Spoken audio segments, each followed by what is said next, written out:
se canta para afuera, para que el otro se entere de lo que vos pensás y lo que vos sentís. Y es para eso, las canciones son para eso. Cuando hice Todavía Cantamos, la hice en referencia concretamente a la lucha de madres, a lo que pasó en mi casa.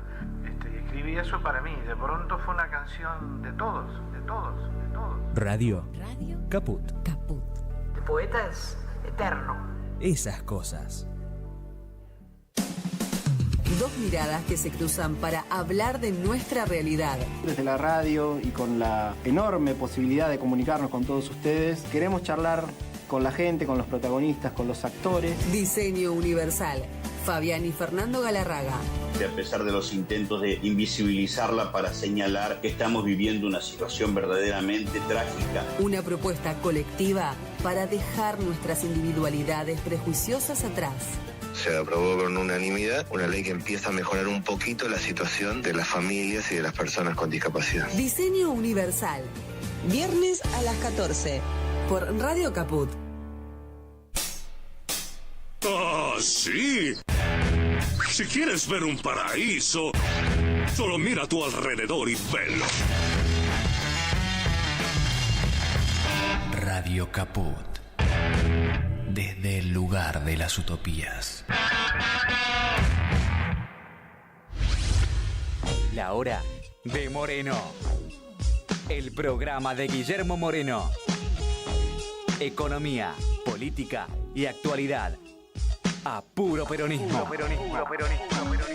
Los viernes a las 19 en Caput. 5, 4, 3, 2, 1. ¿No quieren? Maten. Bueno, a ver. Ok. Sí. Ah, esa, ¿no? Sí. Ahí sí puede ser.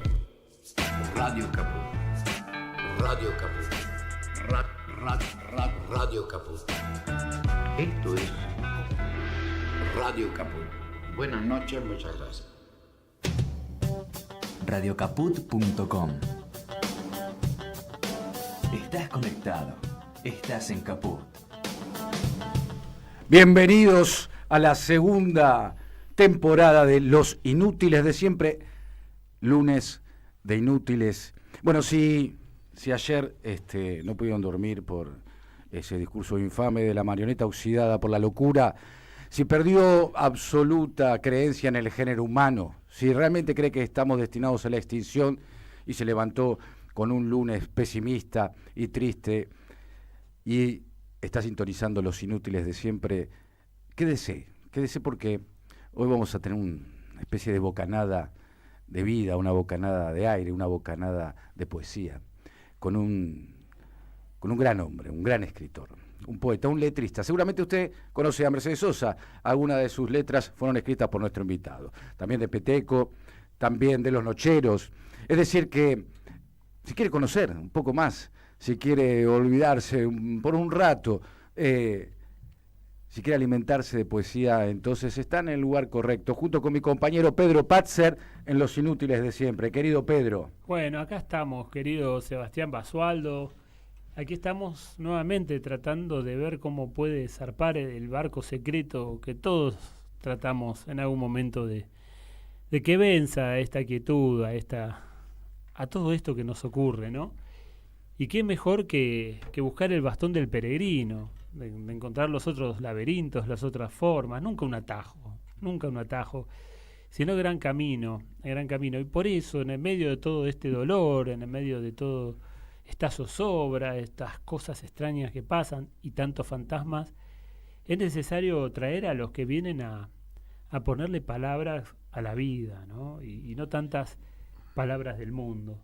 Por eso me parece que es momento de presentar a un poeta extraordinario que además es un gran letrista de canciones, porque ese gran tema, ¿no? Uh-huh. Dylan, Robe Iniesta, Leonard Cohen, Sabina, Serrat, poetas y letristas extraordinarios como el querido Bebe Ponti de Santiago del Estero. Muy bien, Bebe Ponti. Bueno, gracias por la invitación, por el convite. Un saludo para toda la audiencia, para el querido Pedro, para vos, Seba. Así que aquí estamos para compartir este hermoso programa con ustedes. Bueno, ya te podemos considerar un inútil más. Por supuesto, siempre lo he sido. Bien, muy bien, entonces. Arranquemos, Pedro, querido. Bueno, yo igual a Bebe, como le comentaba el poeta que vino la semana anterior, como es un gran poeta, Bebe lo conozco muchísimo, yo sé que puedo preguntarle cualquier cosa y Bebe, este es un ejercicio que hacemos con los que vienen, si algunos se asustan, yo sé que vos para nada, vos de taquito. Yo te voy a decir una palabra y espero tu definición, una serie de palabras, porque yo sé que vos vas a poder dar todas las definiciones que quieras, ¿no? Entonces, Bebe Ponti, para nosotros es importante en este momento preguntarte para vos, ¿qué es una puerta, Bebe Ponti?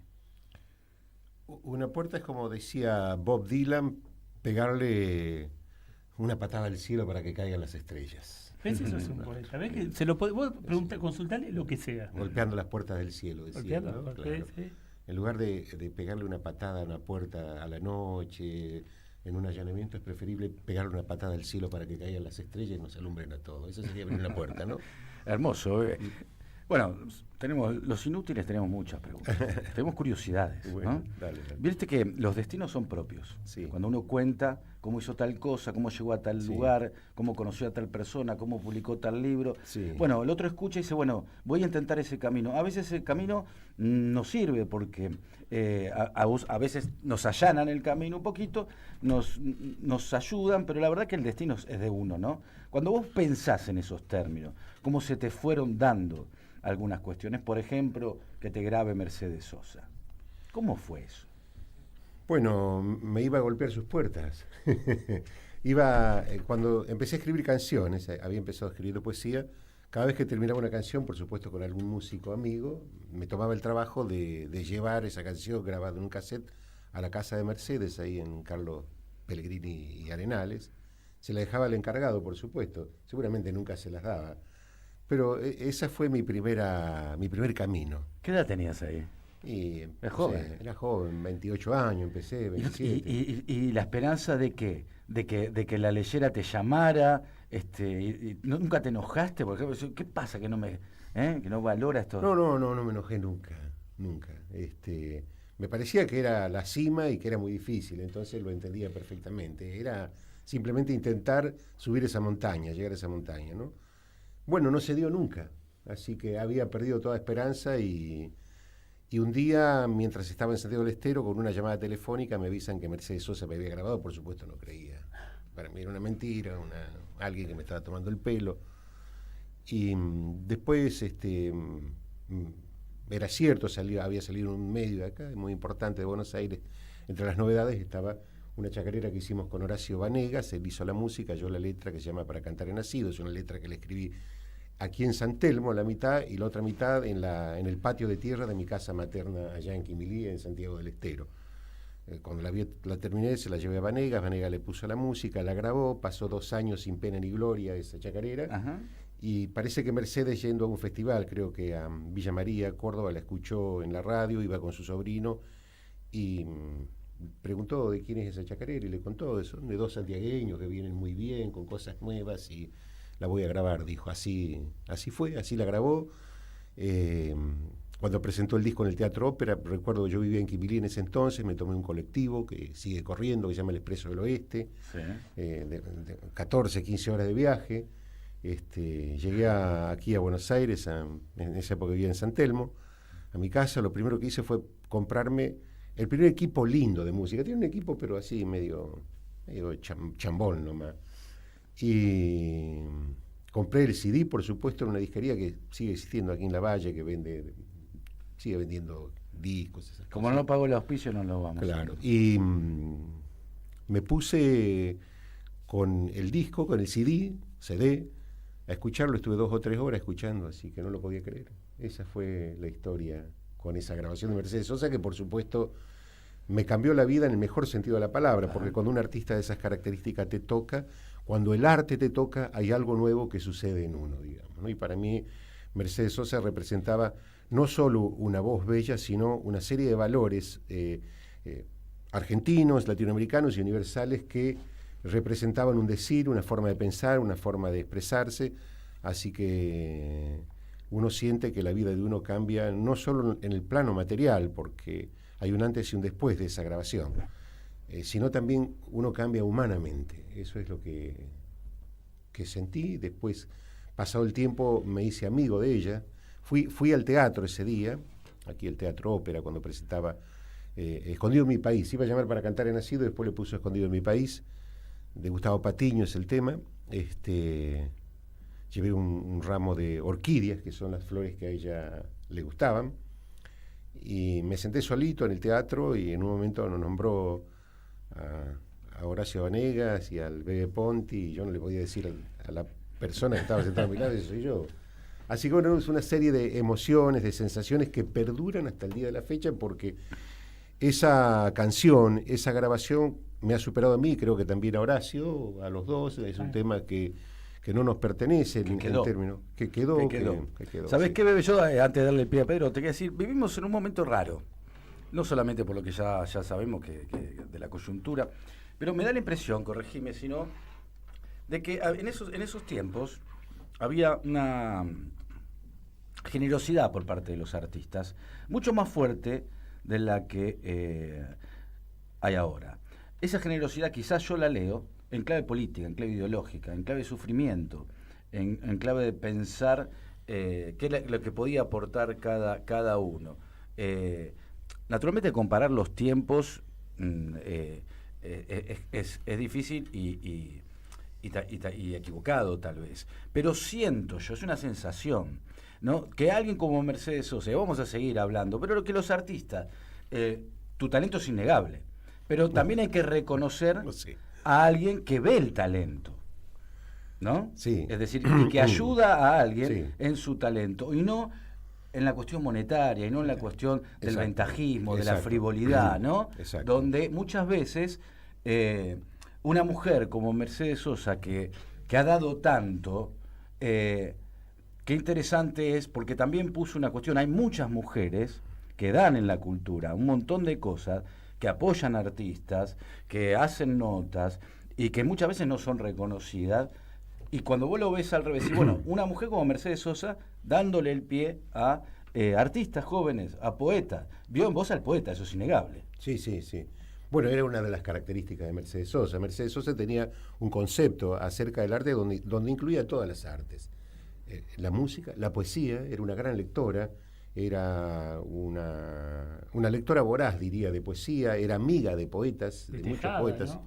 Claro, porque ella viene del Nuevo Cancionero con una dupla con su ex marido que había sido Matu, y el poeta que era Armando Tejada Gómez. Nada más. Claro, además era una época donde la juglaresca era muy importante, ¿no? Que Cafrune cantaba Yupanqui. Bueno, Mercedes Sosa es invitada por Cafrune, aparece el Nuevo Cancionero. El Nuevo Cancionero se basaba no solo en una propuesta musical, sino también en el mensaje, en la palabra. Había sido un movimiento creado por un poeta, entre otras personas. Con un manifiesto, ¿no? Y todo. Con un manifiesto, sí. También tuve la suerte de conocer a Tejada, compartí amistad. Este libro que tiene Pedro lleva unas palabras de Armando Tejada Gómez. Yo siendo La un guerra de los pájaros. Sí. Ahora vamos a llegar a él porque... Solamente para... Pero Mercedes sí tenía una nobleza. Nadie sabe la cantidad de artistas que ayudó Mercedes o la cantidad de artistas que ayudaba. Por ejemplo, músicos, poetas que no tenían para pagar el alquiler de su vivienda. ¿Sí? Mercedes le daba, sí. No quiero decir los nombres porque no hace falta esas cosas, pero... a veces veía un músico, pero vos sos un cantor, le decía, ¿por qué no te arreglas la dentadura? Y llegó a pagar implantes, Mercedes Sosa. Bueno, es una maravilla eso. Bueno, son cosas que nadie la sabe, por ejemplo. Vale decir que en su propuesta estaba la humanidad, un concepto de humanismo, digamos. Y no puede haber humanismo si no hay un poco de poesía. La poesía es lo que va a vencer esta etapa asiaga que estamos transitando en la humanidad, difícil, oscura. El debate que se está dando va a ser en la palabra. La palabra va a definir esto, por eso es que los artistas siempre fueron el centro de ataque de los totalitarismos, digamos, ¿no? Entonces, ¿por qué es necesaria la poesía? La poesía es necesaria porque está fuera del sistema. Es una utopía permanente, digamos. No es una cosa que se mide en términos mercantiles. La poesía es una edición de autor, nadie gana plata con la poesía, absolutamente. Entonces, lo que hace la poesía, ya desde ese lugar, más allá de la ideología del poeta, es cuestionar al sistema. Octavio Paz decía que la poesía no se mueve, no entra, no encaja en el funcionamiento mercantilista de la sociedad. Es decir, no es un objeto que alegre al burgués, por lo tanto es expulsada del sistema. El ser expulsada del sistema es antisistema por naturaleza. Es una contramisa, ¿no? Porque tiene la religión, pero no tiene el dogma. Claro. Y vos fíjate que Octavio Paz decía que era como una especie de exclamación permanente, ¿no? La poesía, ¿no? Claro. Esta idea de exclamación. Pero Bebe, antes de llegar, o contemporáneamente, o posteriormente, Bebe participó de algo que también, hablando de la religiosidad, la cultura, es súper importante, que fue el encuentro con Jacinto Piedra, que es el Jesucristo de la chacarera, ¿no? Contá un poquito para los que no saben. Bueno, Jacinto Piedra es leyenda, porque murió de un accidente trágico, lo hacía con Petego Carabajal, y el bailarín de los Montes, Juan Saavedra, hacía lo que era santiagueño, pero también el Bebe fue parte de eso, porque fue letrista de varias canciones de Jacinto Piedra, y muere trágicamente en la ruta, y el velorio de Jacinto Piedra inauguró, porque era un velorio que inauguró una forma de despedir, pues si bien en Santiago del Estero estaba el velorio del Angelito y todo eso, inauguró un ritual, ¿no? Pero más allá de la muerte de él y todo eso, él pertenece a una generación, y fue protagonista además, con Jacinto Piedra, con Peteco, ¿no? Y con varios más, pero digo específicamente con ellos, de algo que está todo el tiempo, un péndulo que va entre lo diabólico de la Salamanca y lo sagrado del Señor de Mailín, ¿no? O sea, eso, y además que después termina escribiendo la cantata para Papa Francisco. Bueno, Bebe Ponti pertenece a una generación de poetas ardientes y mágicos, ¿no, Bebe? ¿Cómo fue esa experiencia también con Peteco? Bueno, muchas gracias. Bueno, con Peteco somos santiagueños. Cuando llegamos, en aquel entonces, el mundo era mucho más grande que ahora. No había WhatsApp, no había nada que lo comunicara con rapidez. Entonces, los santiagueños no dejábamos de ser exilados internos en esta ciudad, de manera que al estar en Buenos Aires nos conectábamos todos. ¿Cuál era mi actividad?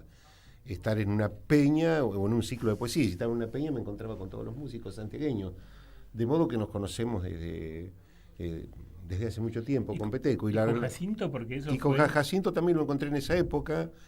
Fue en el periodo de la Guerra de Malvinas. A partir de ahí nació una amistad y después nos reencontramos en Santiago del Estero, y allá en mi pueblo, en Quimilí, nació la canción que va a titular su disco, que llamó El Incendio del Poniente, que es un disco que pasa sin pena ni gloria, que está grabado en un sello importantísimo, para aquel entonces era CBS Columbia, lo que hoy es Sony Music, pero bueno, no le dio él mucha bolilla al disco, ni la compañía discográfica tampoco. Después se juntó con Peteco y ambos estuvieron en Músicos Populares Argentinos, aquella formación del Chango Farías Gómez, y después armaron un trío, diría yo, porque aparece el gran bailarín Juan Saavedra, que venía de estar en París mucho tiempo. Se juntan y hacen una suerte de escena salamanquera para el folclore argentino, renuevan todo, empiezan allá en Santiago, sacan su disco allá, dura 7 meses esa experiencia musical y maravillosa. El Incendio del Poniente, que es su disco, son unas coplas rurales que, pasado el tiempo ahora, es un disco de culto, ¿no? Totalmente. Entendiendo como algo de culto aquello que no es consumido por el mercado, pero sí por las nuevas generaciones, que sigue alumbrando, ¿no? Y él escribió la biografía, tiene un libro con la biografía de Jacinto Piedra, ¿no? Sí. Y para los que son de folclore, Jacinto Piedra representa esto del Cristo de la chacarera, ¿no? Entonces, a lo que voy es que la poesía de Bebe Ponti, que ahora vamos a ir también a su poesía, pero está hecha del verdadero nacimiento. Esto de Cantar la Pena Extraordinaria de Martín Fierro, está ahí, porque acá está la memoria de Crespín, del Cacuy, de los pájaros, de la leyenda, de la selva y de la muerte, porque tiene una hermana desaparecida, el Bebe. Ahora vamos a hablar de eso. Entonces, pero lo que quiero decir, para mí es muy importante decirlo, sobre todo por la aduana de la poesía, la aduana de los que son más hijos de Puan o de las que el ejemplo de Bebe Ponti está en que es un tipo que vivió esa Argentina secreta, por llamarla de alguna manera, y el canto de esa Argentina, hablaba de las coplas rurales y también de las alabanzas para los muertitos en Santiago del Estero. Entonces nos maravillamos a veces con Pedro Páramo y su mundo, ¿no? Pero acá hay algo que es el registro del folclore, que lo tenía Yupanqui y todos estos que hemos mencionado, que tenían también ese mundo, ¿no? Y Bebe Ponti de alguna manera es parte de ese camino de una poesía alta, porque también vemos que él es un lector de, no sé, de Baudelaire, y etcétera, pero también es un hombre nacido en Quimilí, Santiago del Estero, y eso se ve. A mí me gustaría que leyeras algo a propósito, ¿puede ser? Puedo. Lo que quieras. Puedo leer un texto corto, a ver. Vamos a leer algo sobre. Este es un libro que se llama Memorias de Poetas y Canciones, dedicado a los poetas de la canción, a los poetas, a los juglares, a los letristas del tango y del folclore. Voy a elegir algo cortito para la radio, para que no sea aburrido. Hago un recorrido. Acá está Ramón Ayala, el Mensú. Bueno, acá en Los Inútiles de Siempre, entonces, sí. Ponti, en exclusiva para nosotros, va a leer un texto que se llama... se llama Ramón Ayala, el Mensú. Lleva un epígrafe que dice: selva, noche, luna, pena en el yerbal, el silencio vibra en la soledad y el latir del monte quiebra la quietud con el canto triste del pobre Mensú. Son unos versos de él. ¿Puede un río ser palabra y un poema guitarra de agua? ¿Puede la selva cantar con voz gruesa y llenar de pájaros los árboles? ¿Puede el cosechero recolectar estrellas y convidarnos su luz? ¿Puede la luz entrar al corazón del ser cuando la primavera se desclava de los lapachos? ¿Puede la flor arder en el rocío y el grito de los hacheros brotar en las picadas? Ramón Ayala nos confirma que todo esto puede suceder porque la canción es la posibilidad de las imposibilidades, el perfume de algún recuerdo, la mueca de un dolor, el camino que baja de la luna y se prolonga en los pies del Mensú. Y si acaso todo esto fuera una conjetura y Ramón Ayala un brujo, el alma de un Guatambú, el niño descalzo de los yerbatales misioneros, el Paraná rugiendo como un yaguareté saltando una cascada, el ñamandú que florece de la raíz de las tinieblas y crea el mundo, lo cierto es que su voz grande arde como su tierra roja, se planta en el corazón de la belleza y hace la revolución. Es bellísimo. Hermoso. Fíjate cómo Ramón Ayala, y como él lo homenajea también, toman elementos de esta Argentina secreta, que vos fíjate que a mí me pasó muchos años de hacer la folclórica yo, ¿no? Sí. Entonces me reía porque para estar en la frecuencia de música clásica te hacen aprender la pronunciación alemán o qué sé yo, pero para estar en la folclórica tenés que aprender otro mundo que para los argentinos también es difícil de tener acceso, a menos que seas provinciano y o regional, que es el mundo de la Argentina escondida, ¿no? Entonces vos fíjate ahí, que te está hablando de un niño descalzo y de una leyenda, que te está hablando del yerbal, ¿no? Te está hablando del Mensú, que es el laburante del obrero de la yerba, ¿no? Y que te está hablando del Paraná, y que te está hablando del ñanduay, del árbol, y que te está hablando de los hacheros, y que es decir, ahí hay algo que contiene la poesía, y por eso esto que es Bebe Ponti, de ser un poeta y además un letrista, que a mí me parece que le permite transitar por zonas donde él se salta las fronteras tranquilamente, ¿no? Porque hay una cuestión de identidad muy fuerte. A mí, por ejemplo, me encanta Juan Gelman, ¿no? Me encanta Laboratorios de Palabra de Gelman. Pero la poesía argentina, que él es una poesía muy rioplatense, la de Gelman, pero esta poesía argentina, de poder indicar en un verso el misterio del Paraná y el misterio de una leyenda ahí, ¿no? Y está también, Bebe, la mirada dánica, ¿no? La mirada dánica frente a algo que tal vez sea de todos los días, pero el poeta tiene que aprender a mostrar, ve algo, y esa mirada dánica para poder regalarnos a los lectores, ¿no? Claro, sí, es así. La poesía siempre es una revelación, ¿no? Es un hecho que nos está revelando algo. La poesía tiene la posibilidad de materializar lo invisible, digamos, ¿no? Ahí está la revelación. Materializar lo invisible. Claro, lo epifánico, si se quiere, para usar un nombre más por ahí. Sí. Y además me parece que la salvación de la condición humana reside no solo en la poesía, sino en todo el lenguaje poético. El lenguaje poético no solo le pertenece a la literatura, sino también al cine, que está siendo muy golpeado, a la música, a la pintura, al teatro, en fin, a todas las artes. Yo creo más en el arte que en la ciencia. Sigo creyendo más en el arte que en la ciencia, a pesar de que este es un siglo, el siglo de la ciencia, el siglo del poshumanismo, dicen, ¿no? Creo que en algún momento se va a poner en entredicho el poshumanismo con el humanismo, y ahí va a aparecer nuevamente el rol de lo poético como una posibilidad de salvación. Así fue en el Renacimiento, cuando parecía que se hundía la civilización, aparecen las grandes obras de arte y el mundo se salva. Y miren, estamos pasando por un periodo de mucha negrura, no la negrura poética. ¿Qué es la negrura poética? Un cisne negro, un jazz en la noche. Esa es la negrura poética. Martín Fierro. De mucha negrura digo porque estamos viviendo un periodo de guerra, oscuro, triste, pero hay que mantener encendida la esperanza. Totalmente. Y la esperanza se va a sostener únicamente en el arte. Por eso es que el arte es depositario de los ataques de los tiranos. Me encantó, sobre mantener encendida. Bukowski decía algo similar con mantener encendida la... Claro, porque vos sentís, por ejemplo,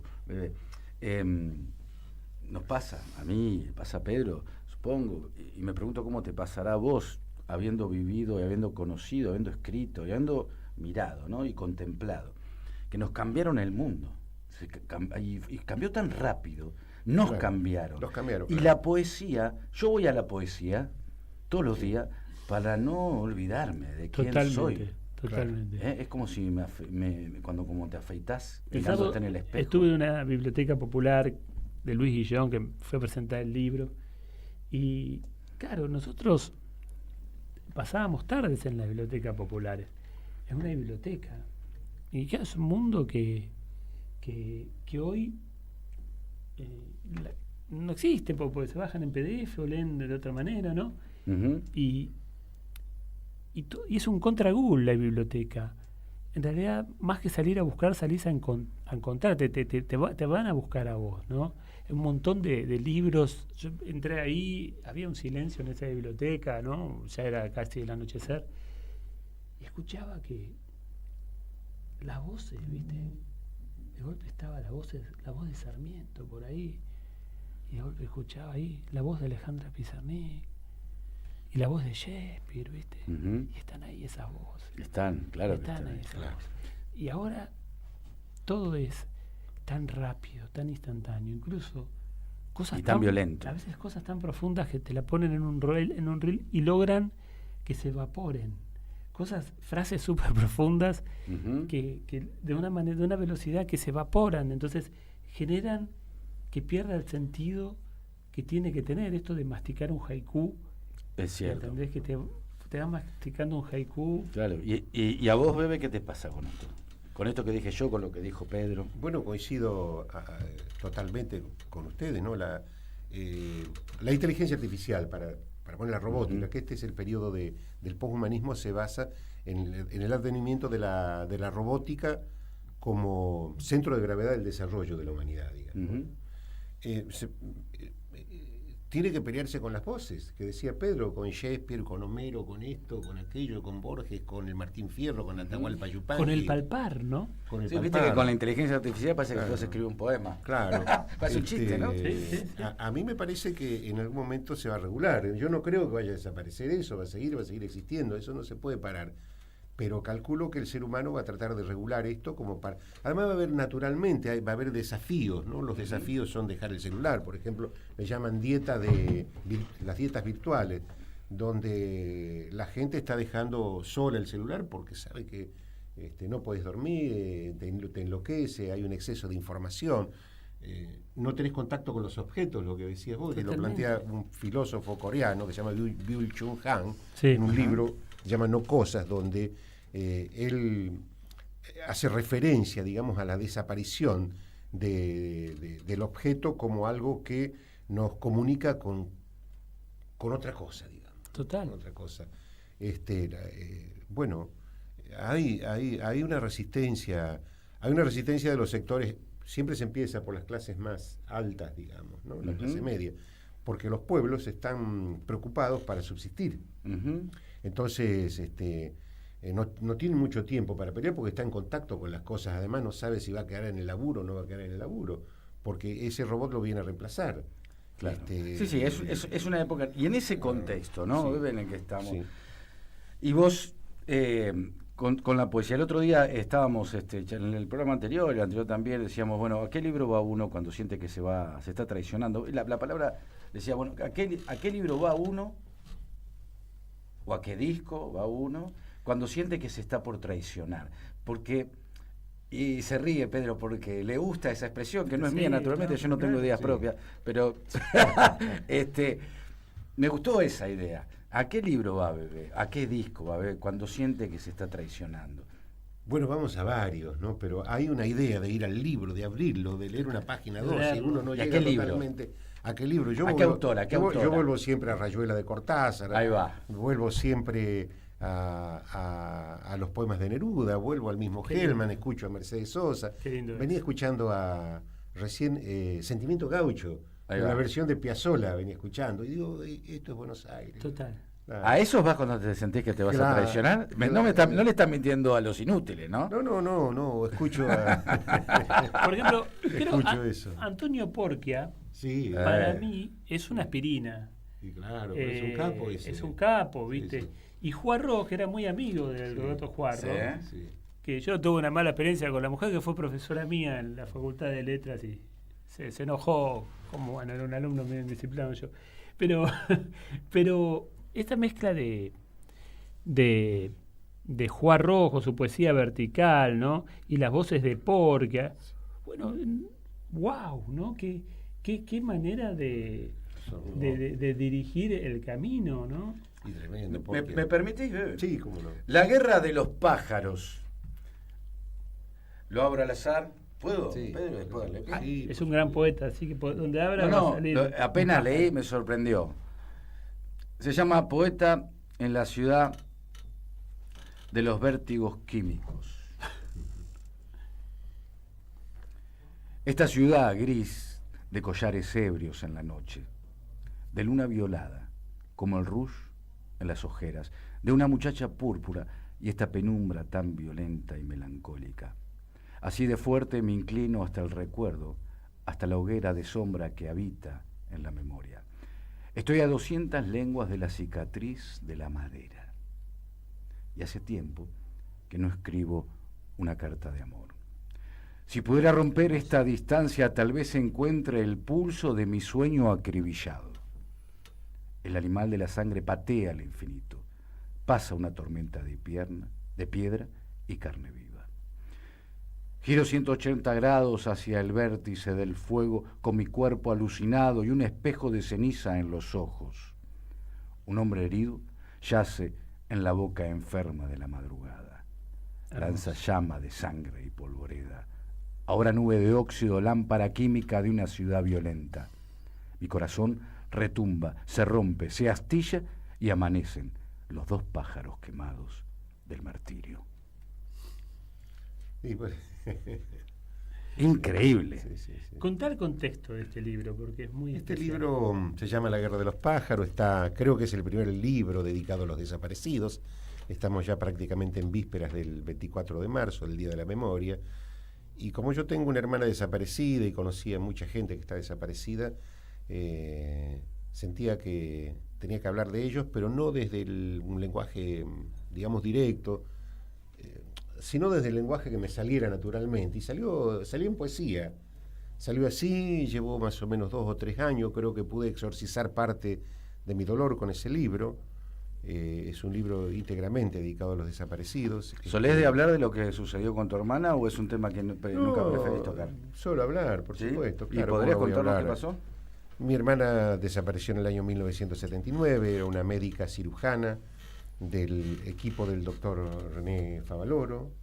Estuvo un tiempo afuera, regresó al país y en ese regreso fue secuestrada por la Escuela de Mecánica de la Armada y es parte de los desaparecidos de ese periodo, de la década del 70, ¿no? Desapareció en el 79. ¿Cómo se vive eso en el contexto familiar? Bueno, ¿qué pasa con tu vieja? Mi vieja falleció en el 2017 y sus últimas palabras fueron: Señor, ¿no la vio a mi hija?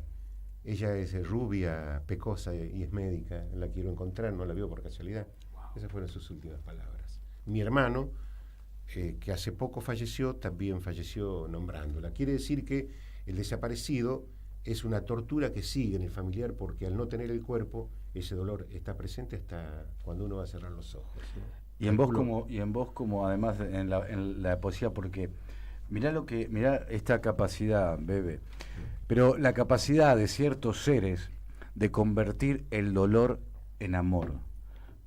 Cuando uno se cruza por la vida con seres que pueden convertir el dolor en amor, estamos frente a alguien extraordinario, totalmente, en el sentido más acabado del término, porque el dolor suele generar en ciertos seres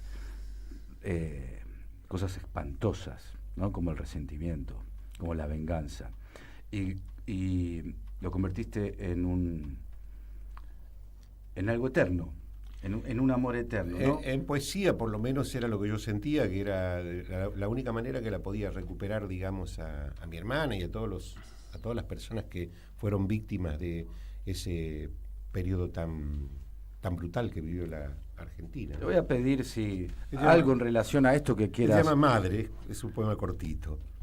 Madre, no mires al espectro que aúlla en las ventanas. Mira los pájaros que vuelven hacia el alba. Habrá luz un día, y entonces, madre, tu hijo será vuelo, pájaro, altura, movimiento, nuevo día. Y habrá madres en las bocas de las madres, y fuego, y cicatriz, y ten piedad de nosotros. Mira, yo justo ese lo había elegido. Yo los poemas que me gustan siempre les hago esto a los libros, ¿no? Que son... Y me parece uno de esos poemas que... Bebe, ¿cómo se llama tu hermana? Sara Isabel. ¿Sara? Sara Isabel. ¿Y qué edad tenía cuando fue desaparecida? Y no recuerdo, 30 y pico. 33 años, ponele, sí, era por ahí, 33 años. No ¿Nunca se supo nada? ¿Nada? Bueno, sí, algunas cosas se supieron, que estuvo con vida hasta 1980, por versiones de otras víctimas que lograron salir con vida, ¿no? Uh-huh. Esos son los únicos, la única información que tenemos, nada más que esa. De mi familia ya no queda nadie, fallecieron todos, mi vieja, mi viejo, mis hermanos. ¿Y tu viejo cómo lo vivió esto? Y lo vivió mi viejo. Mi viejo no se enteró porque él falleció antes de que mi hermana desapareciera, y de modo que no. Pero calculo que intuía que le podía pasar algo. Eran momentos muy locos, ¿no? Muy terroríficos. Que yo creo que hay está en los otros ríos, ¿no? Los metafóricos. Pero todos nuestros muertos, todas las batallas perdidas y varias cuestiones que están ahí, ¿no? Hay un río que está latente ahí entre nosotros, un río que nos llama, que nos habla, donde todas esas cosas que parece que cayeron en el olvido, que fueron alguna derrota de la historia, que estos imbéciles, por ejemplo, niegan y demás, pero ese río está entre nosotros. Ese río está entre nosotros, está todo el tiempo entre nosotros. Y está moviendo su oleaje, ¿no? Y es un oleaje que parece que es invisible, que parece que no está presente, pero sin embargo es un oleaje que nos modifica y que nos marca una agenda espiritual. Entonces, yo a veces me pregunto, cuando seguimos discutiendo si los problemas son crisis económicas, ¿no será que todo ese río de gente presente y ausente y presente, está todo el tiempo manifestándose? ¿Cómo vamos a encontrar la cordialidad si todavía ese río está girando por acá, ¿no? Está dando vueltas. Ese río que nos llama todo el tiempo.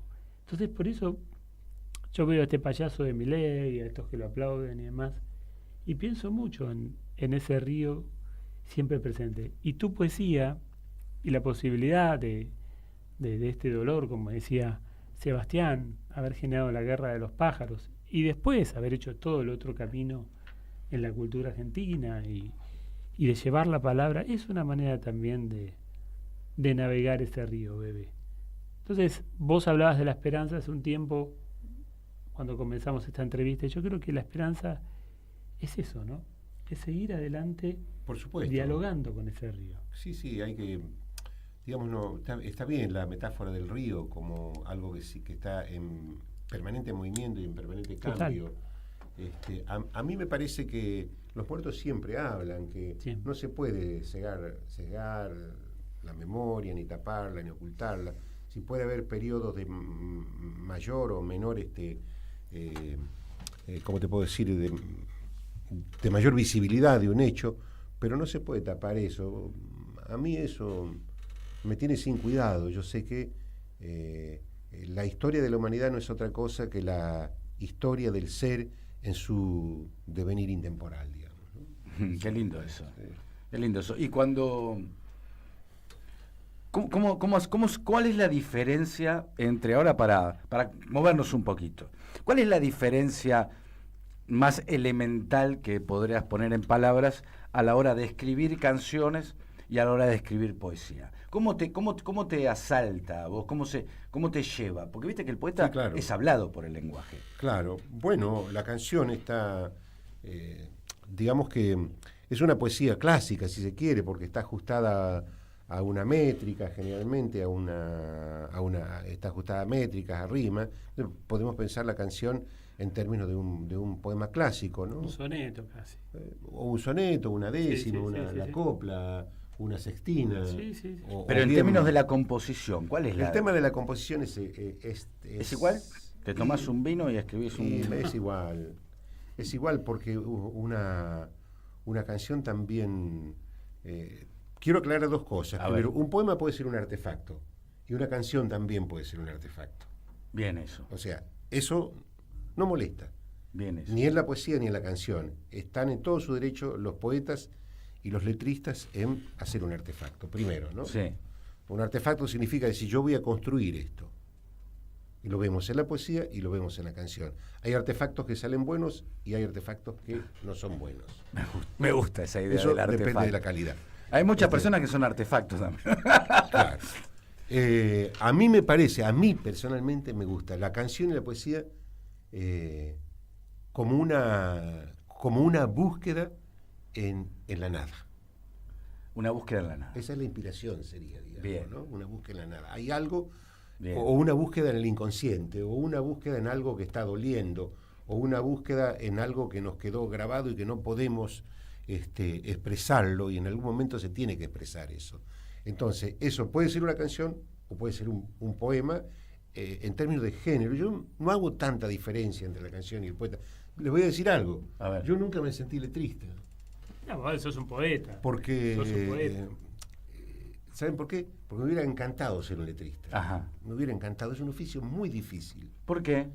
Y porque tenés que faltar el respeto a la palabra, tenés que ser tenés que hablar con un lenguaje muy simple, y para hablar con un lenguaje simple uno no tiene que tener miedo a la palabra, ¿no? Tenés que hablar como el otro. Qué lindo. Y yo no sé si pude hablar como el otro. Como logró Cervantes. Claro. Pero dijo faltarle el respeto a la palabra.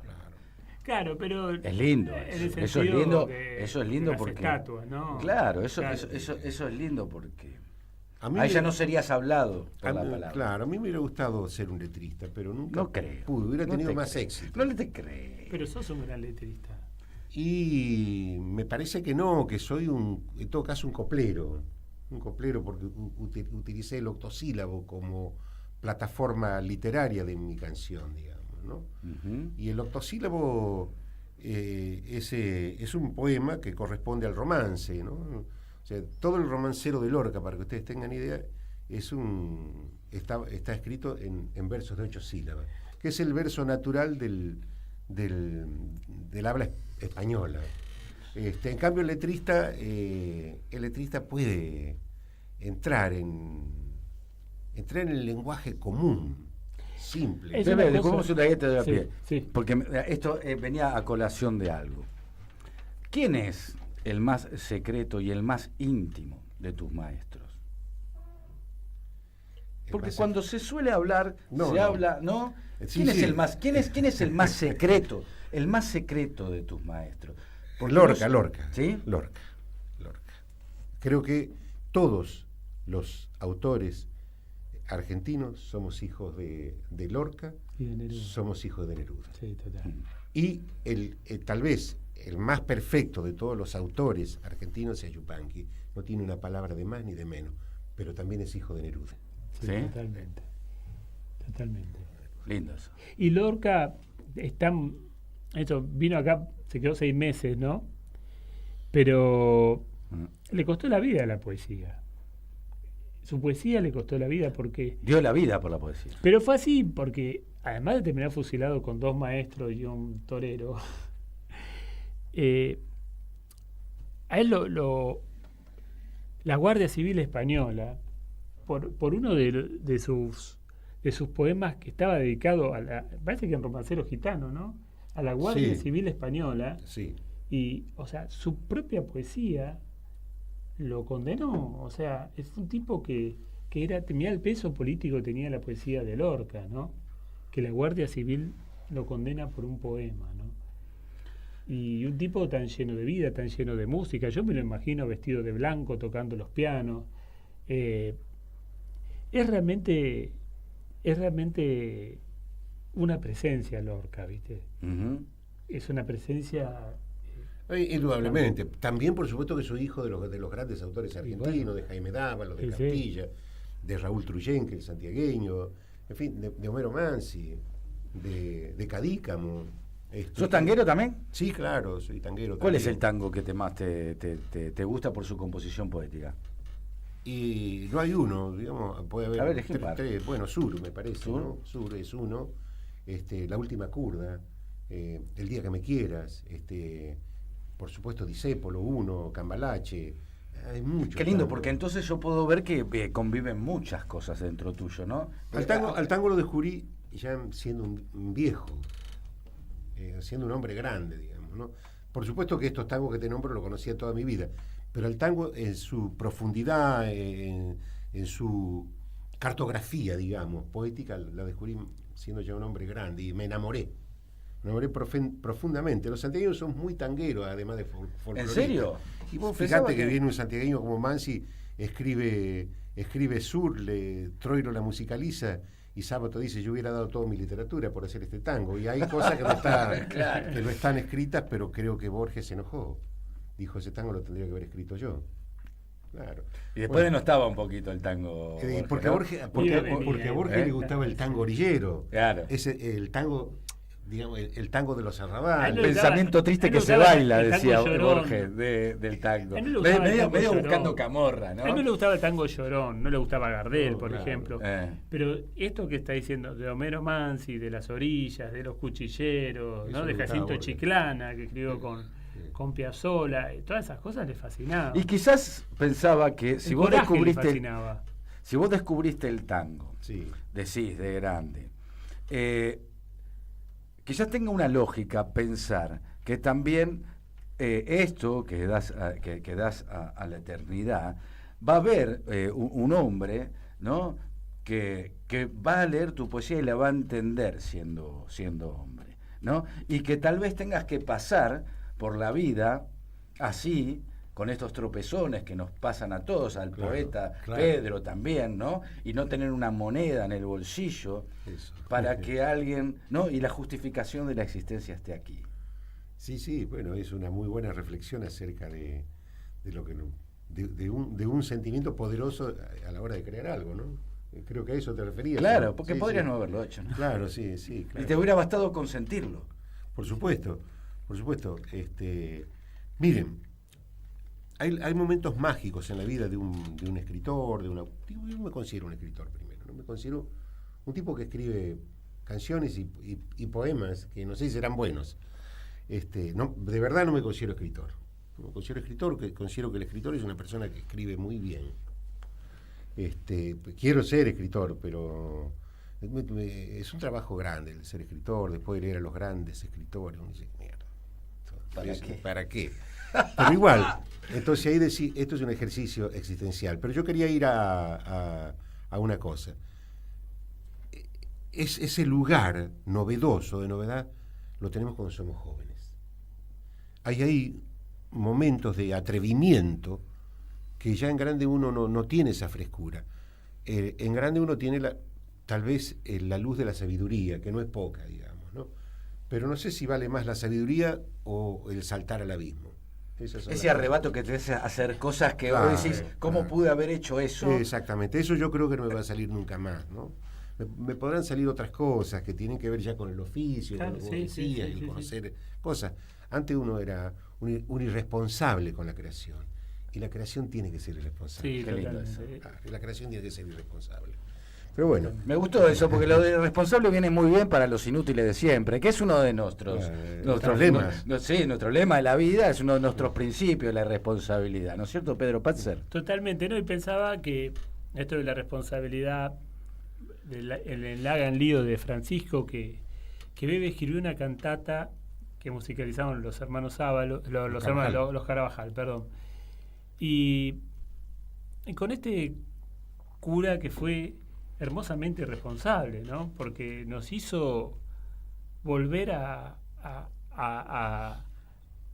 un montón de cuestiones que tienen con la religión, pero hablando de lo humano, ¿no? Nos hizo tal vez volver a Dios hablando de lo humano.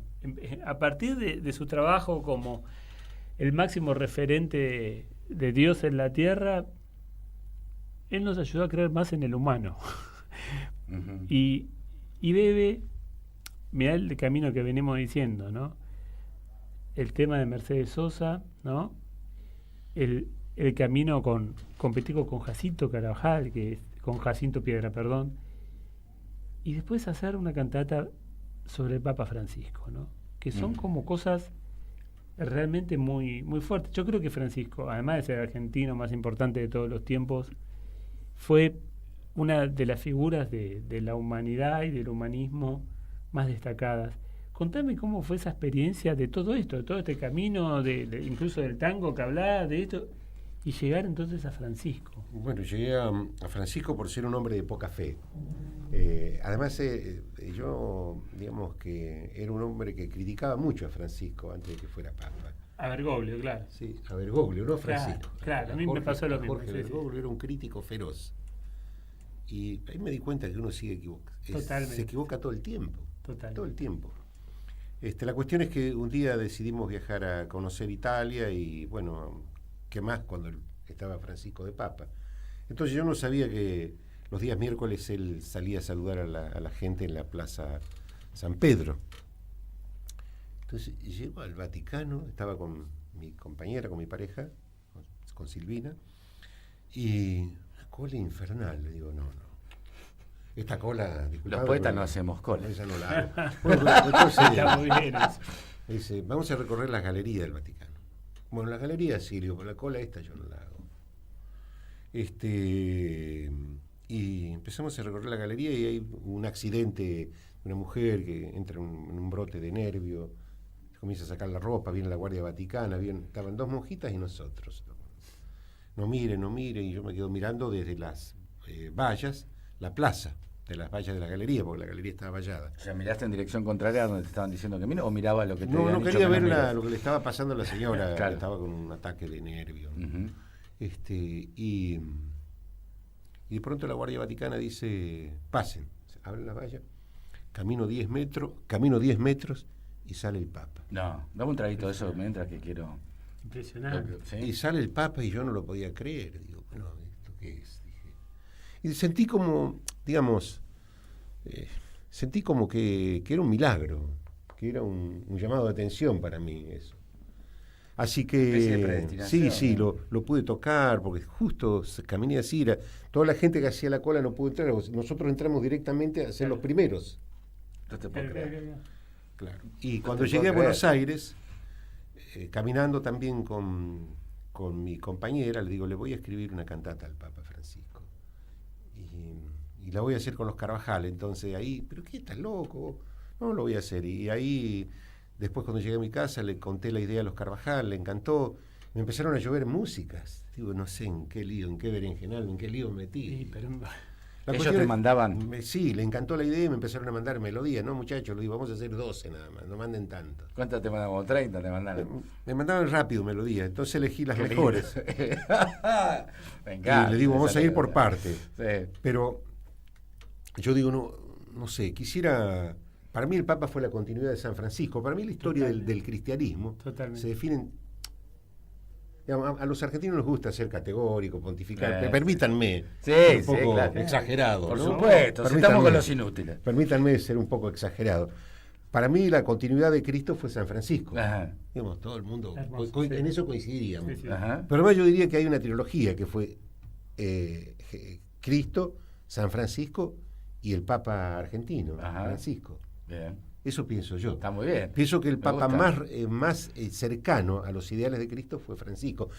No sé si va a surgir un Papa como Francisco. ¿Y qué te parece, León? Y ahí así nació la obra, la hicimos. Ahora te digo. No, pero por favor. ¿Qué me parece, León? No, que sigas con lo que estás contando vos, por favor. Y así nació la obra, son 12 temas, todas en ritmo folclórico. No lo quise hacer directamente, lo quise hacer a través de San Francisco de Asís. Pues yo suponía que el Papa era la reencarnación de San Francisco y por lo tanto la reencarnación de Cristo. Impresionante. ¿Y la gente lo entendió así? No sé si lo habrán entendido así, lo que sí estoy muy contento de haber hecho esa obra. No, es una obra... Estoy muy contento, es una obra muy linda de pureza folclórica, de pureza nativa. ¿Se podrá escuchar algo de eso? Sí. Para el cierre, aunque sea. Sí. Cantata... Sí, claro. San Francisco de Asís, cantata santiagueña. Carabajal de Ponti. Sí, es de mucha pureza folclórica, son 12 ritmos distintos. El último tema es un vals criollo que narra digamos, cuando es elegido Jorge como Papa. Así que bueno, así nació esa idea y me parece que hay cosas que están sucediendo en este país que no hubieran sucedido si el Papa estaba vivo. Total. Eso creo, porque los señores de la corte lo visitaban y tenían en él una contención, digamos, para llevar adelante medidas que no hubieran llevado si él estaba vivo. Tantas cosas, ¿no? Uno piensa que no solamente con el Papa, tantas cosas no hubieran pasado si algunas personas hubieran cometido la imprudencia de morirse. Sí, pero bueno, lo eligieron tarde. Creo que ha sido, para mí, uno de los mejores apóstoles que tuvo la Iglesia cristiana, católica. Me gusta más hablar de iglesia cristiana, pero bueno, soy el jefe de los católicos. Vamos a escuchar un poquito mientras vamos cerrando y agradecemos a Martín Loza, querido Martín Loza, a Juan Martín, maestro, genio, Ramos Padilla, al Bebe Ponti por venir. Bueno, por haber venido. Muchas gracias. ¿La pasaste bien? Pasó rápido, pero ¿no? Muy bien, más que bien. Bueno, entonces ya te asociamos al Club de los Inútiles. Con todo gusto. ¿Sí? Bueno, vamos a escuchar entonces parte de la cantata a San Francisco, en homenaje al Papa, de Bebe Ponti. Se llama San Francisco de Asís, cantata santiagueña, homenaje al Papa. Gracias por venir a Los Inútiles, escuchamos y después cerramos. Gracias a ustedes. Son eventos justamente culturales, sociales, donde hay cierto error técnico que ahora vamos a solucionar.